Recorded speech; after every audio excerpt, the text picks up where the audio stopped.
Hello, my name is Vikram Chhabra, and today, on the occasion of Vaisakhi, the Sikh festival, I'm going to read to you Gurpreet Goes to Gurdwara, Understanding the Sikh Place of Worship.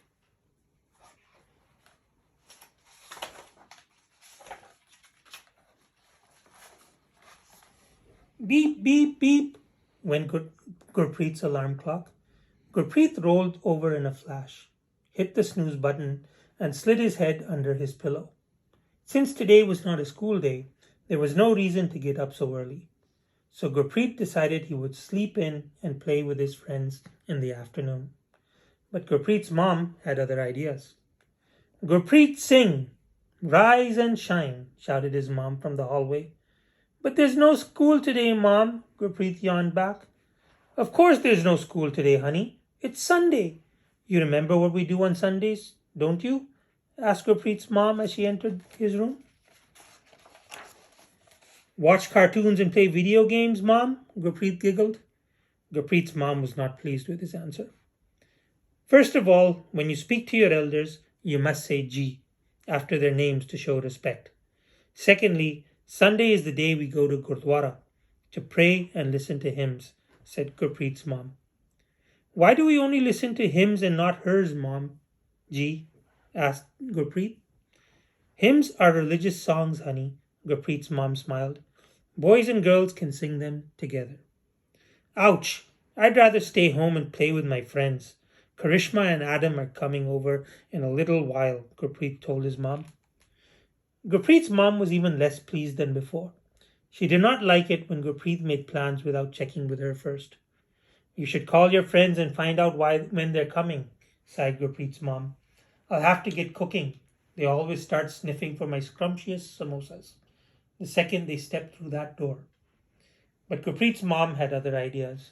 She already knew that Karishma and Adam's family had also had very special plans every Sunday morning. Gurpreet raced to the phone. Ring, ring. Hi, Mrs. Sharma ji. Is Karishma home? Asked Gurpreet. We're going to Mandir, said Mrs. Sharma. She'll call you when we come back. Ring, ring. Hi, Mrs. Foster ji. Is Adam home? Asked Gurpreet with his fingers crossed. Why, yes, Gurpreet, he is. Hold on and I'll get him. At least one of his friends could come and play, thought Gurpreet. Hi, Gurpreet, said Adam. Sorry I can't come out to play. I'm going to church. Gurpreet could not believe his ears.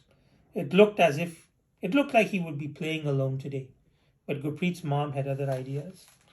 Gurdwara! Gurpreet went to tell his mom about the change of plans. Mom ji, Karishma's going to Mandir, Adam's going to church, and Gurpreet's going to Gurdwara, his mom joyfully interrupted. Now hurry up and get ready or we're going to be late. Sunday was not turning out to be a fun day for Gurpreet.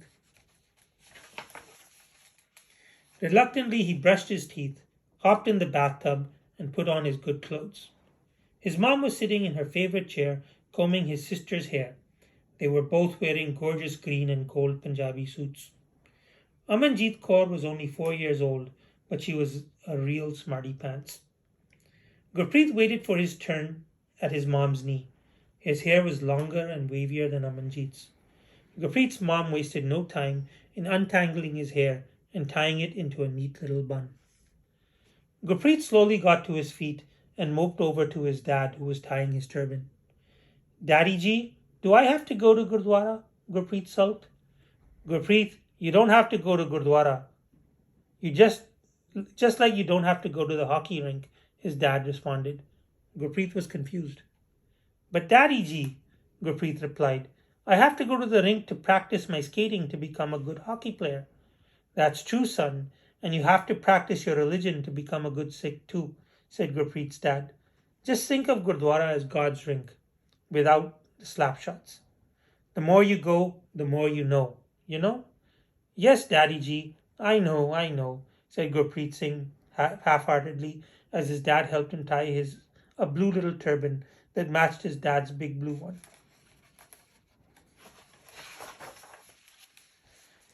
Within a few minutes, the whole family, dad, mom, grandpa and grandma, Amanjeet and Gurpreet, filed into the car, and drove off to Gurdwara. As Wicket looked on happily from his doghouse, Gurpreet waved goodbye with sad puppy dog eyes. Gurdwara was only a short drive away, but to Gurpreet it seemed like the other end of the world. He did not understand why he had to go. He did not even understand the Punjabi that they spoke and sang at the Gurdwara. It was different than the Punjabi he spoke at home with his grandparents. Are we there yet? Gurpreet asked restlessly as his stomach started to growl. It's straight ahead, pointed out his dad. McDonald's, Gurpreet celebrated as the golden arches appeared before his big brown eyes. Look up higher, honey, his mom replied. See the golden flagpole? That's Nishan Sahib, the Sikh flag. The family arrived and got out of the car. The parking lot was jam-packed. Gurpreet recognized Kuljit's car. Kuljit lived across the street from Gurpreet's house. Gurpreet knew that Kuljit never missed the Sunday morning cartoons. Kuljit always talked about the newest episodes at school on Monday. Besides, whenever Gurpreet saw Kuljit's parents at the Gurdwara, Kuljit was nowhere in sight. When they entered the Gurdwara, Gurpreet, his dad, and his grandpa took off their shoes off on the right side of the entrance, while Amanjeet, his mom, and grandma took their shoes off on the left side.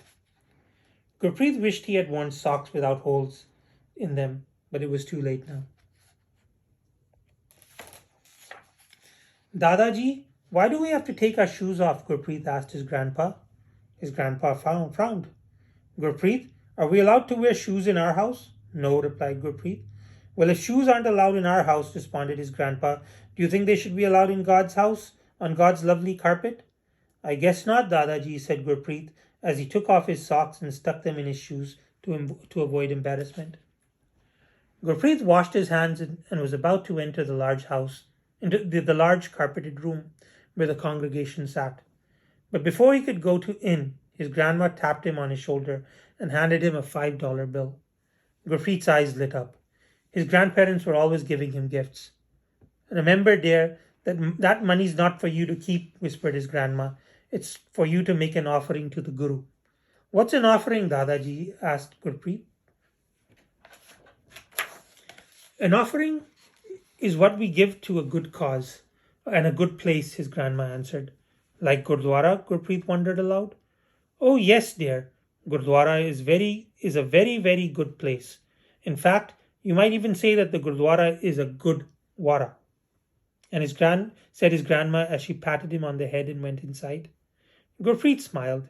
He was beginning to feel excited about Gurdwara. Just then, Gurpreet felt another tap on his shoulder. This time it was Kuljit. What are you doing here? Asked Gurpreet. You're missing cartoons. Nope. I always record my cartoons on Sunday when I'm at Punjabi school, replied Kuljit. School on Sunday? Ouch, said Gurpreet as he rolled his eyes. Kuljit laughed. I didn't like it at first either, but now I see that learning Punjabi is cool. I understand what's being said at Gurdwara a lot more, and when I get home, I can understand my favorite Bhangra songs too. Gurpreet liked the sound of that. Aren't you coming inside? He asked Kuljit.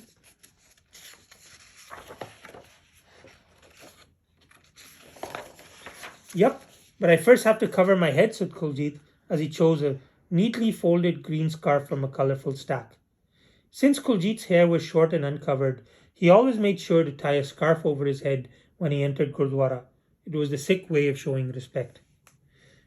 As Gurpreet walked inside, he was glad to see so many kids of his own age sitting on the soft pink carpet.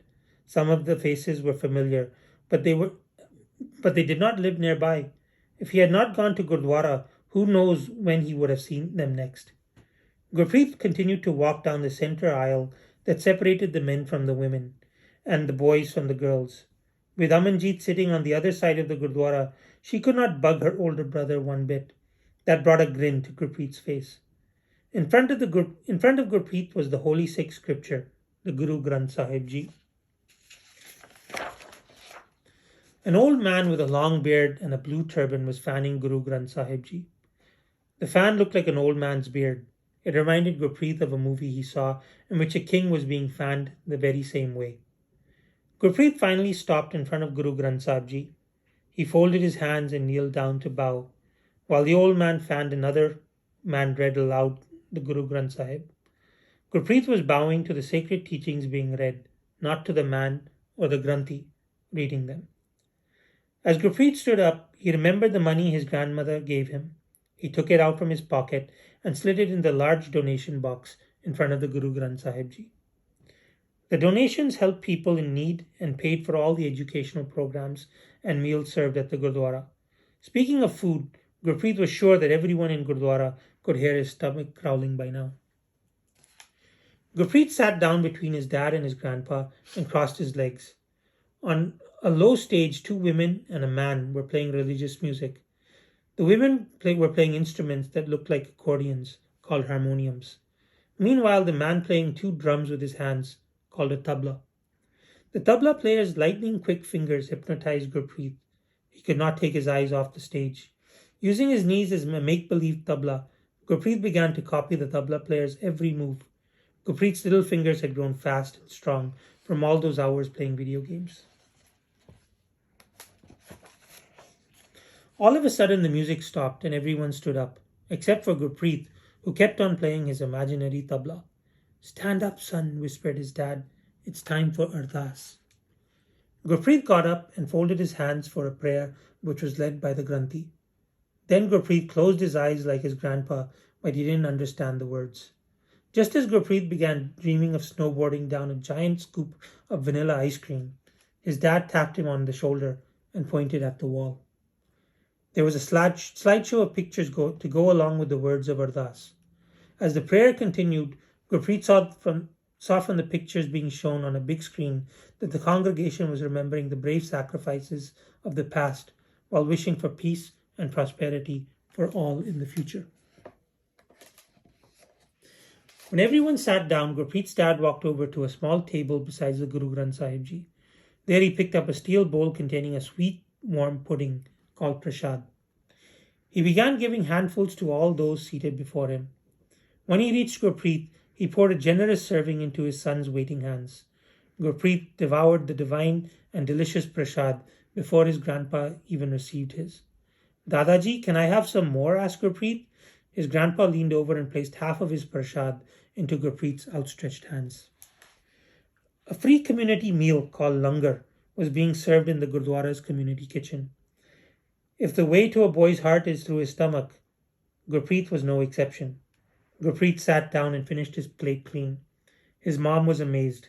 At home, he always left food behind. Following his dad's lead, Gurpreet washed his hands and began serving water to others. People complimented Gurpreet for his kind service and on his seva. They gave Gurpreet a warm feeling inside. Even his little sister Amanjeet was proud to see her brother doing a big person's job so well. Moments later, Gurpreet came to a woman who stood out from the rest. She reminded Gurpreet of Adam's mom. "Are you a Sikh?" asked Gurpreet, somewhat confused. "No," said the lady, who was looking very tired and hungry. "Then why are you here?" wondered Gurpreet. "Because everyone's always welcome to Gurdwara. Why are you here?" the woman asked back. "I guess I'm the welcome crew," said Gurpreet, beaming with pride. Soon it was time to go home, but Gurpreet had one more question on his mind. "Mom ji, Daddy ji," announced Gurpreet. "Yes, Gurpreet," his parents replied. "Can we go?" Gurpreet hesitated. "Yes, dear," interrupted his mom. "We can go home now." No. What I meant was, can we go to Gurdwara every day?" Before Gurpreet knew what was happening, his dad picked him up and placed him on his shoulders. "That's the spirit, son. That's the Sikh spirit." Now Gurpreet can't wait to go back to Gurdwara. The end. Thank you.